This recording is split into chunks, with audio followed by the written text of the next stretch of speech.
Bueno, pois moi bo día a todos e a todas. Gracias como cada venres por acompañarnos nesta rolda de prensa na que xa pasamos a dar conta dos asuntos máis importantes que vimos de aprobar na Xunta de Goberno. En primeiro lugar, hoxe aprobamos a ampliación do programa Lugo Termal, co que poderemos ofrecer aos veciños e veciñas da nosa provincia 220 prazas máis para desfrutar deses tratamentos mineiro-medicinais nos balnearios de Lugo, Guitiriz, Pambre e Pantón. Este incremento supón o 20% das prazas, pasando das 1.750 prazas inicialmente ofertadas a 1.970. Está dotado cun orzamento de 121.605 euros, que se suman aos case 146.000 que xa contaba, e o éxito desta iniciativa queda claramente reflexado ano tras ano, sendo un programa que conta cunha gran acollida entre os lucenses e para esta edición presentáronse a mesma mañá que se abría o prazo máis de 600 solicitudes e a día de hoxe xa estaban cubertas todas as prazas. Por iso, e co obxectivo de dar resposta a esa elevada demanda, ofertamos novas plazas con estancia, 100 en concreto para o balneario de Guitiriz, 100 para o balneario de Augas Santas, 12 para o balneario Río Pambre e 8 para o balneario Termas de Lugo. Estas prazas van a cubrirse, en primeiro lugar, coas persoas que quedaron na lista de agarda e despois segunda orde de solicitude. O prazo para poder solicitar estas novas prazas está xa aberto e as persoas interesadas poden consultar os modelos de solicitude na nosa páxina web. Os requisitos e as condicións que teñen que reunir para participar no Lugo Termal son as mesmas que en anteriores edicións e os solicitantes deberán estar sempre empadroados nalgún dos concellos da provincia de Lugo e ter 50 anos de idade ou máis. Os beneficiarios que poden acudir cun acompañante que non terá que cumplir o requisito da idade obterán descontos e tamén van a contar con diferentes técnicas e tratamentos a disposición das persoas usuarias. Eu quixera destacar tamén que a Xunta de Galicia ofrece para toda a comunidade alrededor de 1.200 prazas, que son 740 prazas menos das que estamos ofertando dende a Deputación de Lugo só para a nosa provincia. Esta comparativa deixa claro, evidencia, o enorme esforzo inversor que estamos facendo con este programa, que non só mellora a calidade de vida dos nosos veciños e veciñas, senón que tamén contribúe a dinamizar a economía local, a impulsar o turismo termal no noso territorio, pero que, ademais, estabiliza e consolida emprego no medio rural. E deixando a un lado o programa Lugo Termal, tamén nesta Xunta de Goberno aprobamos encargar a Traxa a execución dos traballos para a recuperación do paseo do Río Rato, despois dos danos provocados pola borrasca Oliver. Tal e como anunciou xa o presidente no día de onte, damos agora o último paso administrativo para que os traballos poidan comenzar o antes posible. O orzamento aprobado para estas actuacións é de case 175.300 euros, que irán con cargo ao fondo de contingencia que temos para este tipo de emerxencias no orzamento da Deputación para este ano, para o 2025.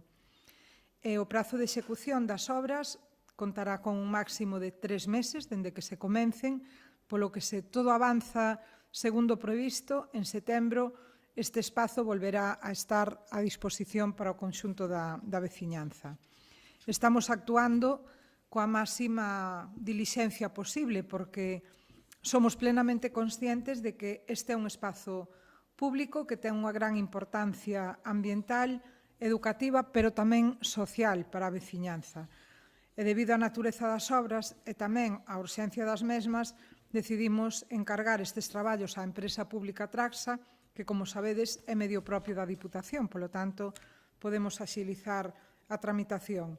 As actuacións previstas no Paseo do Rato céntranse en recuperar os firmes estruturais que quedaron danados nos camiños, en retirar os restos acumulados na ponte de Cestería e tamén nas pontes de madeira que foron arrastradas pola corrente, en repoñer as 5 pasarelas de madeira ao longo do percorrido e tamén a senta pivotada que conecta o Paseo Rato coa área verde da tolda de Castela e a reconstrucción de escolleras empregando técnicas de bioenxeñería. Así que o Paseo do Rato, se todo vai segundo previsto, no mes de setembro estará de novo a disposición dos veciños e veciñas. E cambiando xa de asunto, e en materia de mobilidade, hoxe adxudicamos entre Lugo e o Corgo a empresa Francisco Gómez e Cía a mellora de 3 estradas que comunican ambos concellos, Lugo e o Corgo, cun prezo de adxudicación de case 250.000 euros. Por unha banda, arranxaremos os últimos 5 kilómetros da LUP 1602, que é a vía que conecta as parroquias de San Cristobo e Romeán. Empezaremos a actuar á altura das Aceñas na parroquia de Adai. Con este proxecto tamén acondicionaremos os primeiros kilómetros da LUP 1606 no tramo que vai dende Adai a Queizán de Abaixo e melloraremos, por último, os derradeiros metros na LUP 2918, que é a estrada que une Lugo con Adai por Santa María de Bóveda e que sirve de enlace, ademais, no seu tramo final coa LUP 1602, que se vai a ver beneficiada co arranxo deses 5 últimos kilómetros. As actuacións nestas 3 estradas consistirán na reapertura de cunetas, na reparación dos desperfectos, na repavimentación e no pintado da vía. E contamos con un prazo de execución dende que empecen as obras de mes e medio.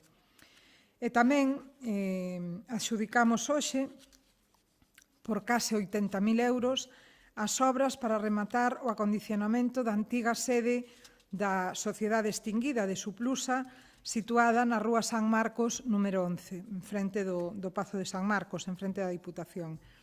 Con este proxecto completaremos a renovación dos espazos do edificio e solucionaremos as fendas que están causadas por humidades co fin de destinar o inmoble a uso de oficinas.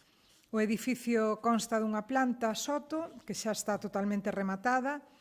Na planta baixa e primeira hai 3 locais que precisan de varios remates e acondicionamentos en teitos e paredes, así como a instalación das redes de electricidade, telecomunicacións, calefacción e ventilación. E na planta baixo cuberta, debido ás humidades, realizarase unha limpeza e revisión da cuberta, así como a reparación dos danos que hai causados no seu interior. A empresa que resultou adxudicataria para acometer estas obras foi Medioambiental Lucense SL, que contará con un prazo de execución dende que comecen os traballos de 3 meses. E tamén na Xunta de Goberno de hoxe acordamos a adxudicación directa de 4 parcelas do polígono industrial de Paradela. Son as parcelas 15, 16, 17 e 18 que se venden por un importe de case 125.000 euros. Tras estas adxudicacións no polígono de Paradela, temos vendidas 7 parcelas e quedan libres a día de hoxe 12.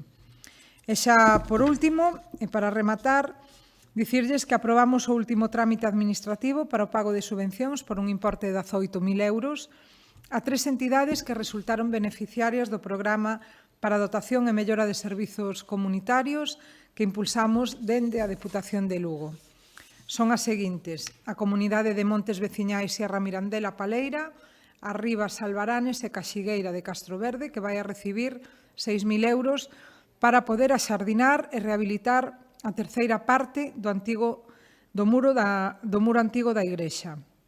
Tamén beneficiaria a Comunidade de Montes en Mancomún de Santalla, de Begonte, que contará con outros 6.000 euros para a mellora de accesos comunais, e a Agrupación Veciños de Vilaquinte de Cervantes, que percibirá tamén 6.000 euros para a mellora e o acondicionamento do camiño veciñal desta parroquia. E con isto, pois, remato cos asuntos que aprobamos hoxe, a quedo a vosa disposición se hai algunha pregunta que ninguén formula. Así que moitas gracias e que teñades boa fin de semana, que parece que se aproxima boa. Moi ben.